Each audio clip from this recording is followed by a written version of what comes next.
Olá, me chamo Mariana Isadora, sou aluna de Ciências Sociais e faço parte do programa PIBIC, que tem por título de projeto Religiões e Espaço Público em Salvador, Racismo, Intolerância e Diálogo Interreligioso, orientado pela professora Fátima Regina Gomes Tavares. O meu projeto leva por título Evangélicos e Afro-Religiosos em Salvador. É uma pesquisa realizada no bairro de Cosme de Farias, um bairro periférico da cidade de Salvador, especificadamente na região de Brotas, e conta com aproximadamente um pouco mais de 39 mil habitantes. Inicialmente, a pesquisa ela tinha por foco o mapeamento das instituições, religiosas presentes no bairro e possíveis casos de conflitos religiosos e intolerância religiosa. Contudo, ao iniciar este mapeamento, eu pude perceber uma grande quantidade de igrejas pentecostais.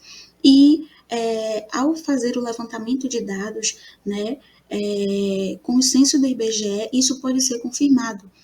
Os últimos 3 censos mostram que o número de pessoas declaradas evangélicas ela vem crescendo em relação às pessoas católicas. E esse boom, do pentecostalismo, desse neopentecostalismo, ele vem trazendo consigo as grandes igrejas, igrejas midiáticas como a exemplo da Igreja Universal e Igreja Mundial. Contudo, nos bairros periféricos, como é o caso de Cosme de Farias, ainda é predominante as igrejas autônomas, igrejas independentes. E com o crescimento dessas igrejas nessas periferias, surgem aí estilos diferentes de se conectar com o divino, e de ressignificar elementos e dons de outras religiões, como é o caso das religiões de matriz africana.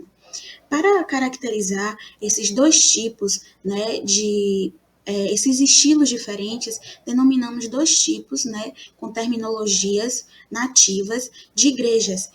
Igreja da Palavra e Igreja de Mistério, que são igrejas caracterizadas pela presença do Espírito Santo, contudo, em uma, as manifestações dessa presença ela é mais contida, e o foco é no ensino da palavra, e em outra, o foco é na exacerbação dessa presença dos dons, nos cultos de libertação, e elementos da cultura afro-brasileira, as religiões afro-brasileiras são incorporados e ressignificados, como é o caso das possessões, indumentárias, musicalidades. E, devido a isso, ao iniciar a conversa com os interlocutores da Igreja da Palavra, foi possível perceber, em suas falas, uma comparação com o candomblé. Essa igreja parece do candomblé. Foram muitas falas como essa. E, devido a isso, se aventou a possibilidade de configurar um novo tipo de racismo, que é o racismo intraevangélico. A metodologia para a realização deste trabalho está dividida em 3 momentos. No primeiro foi feito o levantamento bibliográfico, e em um segundo momento, a observação etnográfica na Igreja da Palavra, Comunidade Missionária Assembleia de Deus, e no terceiro momento, a observação etnográfica na Igreja de Mistério, Assembleia de Deus, Poder do Espírito Santo, bem como entrevistas com interlocutores de ambas as congregações. No ano de 2023, como resultado, obtivemos o mapeamento através do Google Maps de igrejas e terreiros presentes no bairro. O foco ele esteve na Igreja da Palavra, e através das entrevistas, nas conversas com os interlocutores, foi possível evidenciar o preconceito existente. Em 2024, o foco ele se manteve na Igreja de Mistério, esse mapeamento contou com algumas fotos e foi possível evidenciar na participação do culto Tenda dos Milagres, na campanha Tenda dos Milagres, essa diferença entre a Igreja da Palavra e Mistério, bem como a ressignificação dos elementos presentes nas religiões afro-brasileiras.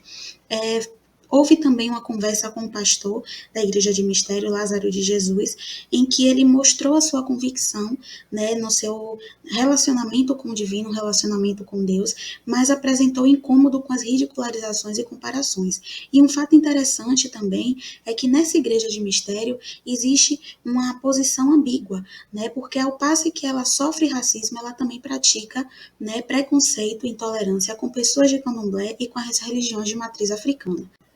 Diante do que foi pesquisado até o momento, é possível destacar que a relação entre ambas as igrejas é uma relação assimétrica e que ambas apontam pontos negativos umas das outras. Enquanto a igreja da palavra enxerga a igreja de mistério como deslegitimando-a por ser comparada ao candomblé, a igreja de mistério enxerga a igreja da palavra como uma igreja que não tem a presença do Espírito Santo e suas manifestações. Do mesmo modo, é possível constatar, em comparação com a pesquisa realizada por Cláudio Luiz Pereira em 1994, também em Cosme de Farias, que os elementos que antes eram amarrados e domesticados, elementos das religiões, né, de matriz africana, após 20 anos, esses elementos eles estão ressignificados e consolidados com a presença, né, da Igreja de Mistério. Esses elementos eles se tornam uma agência.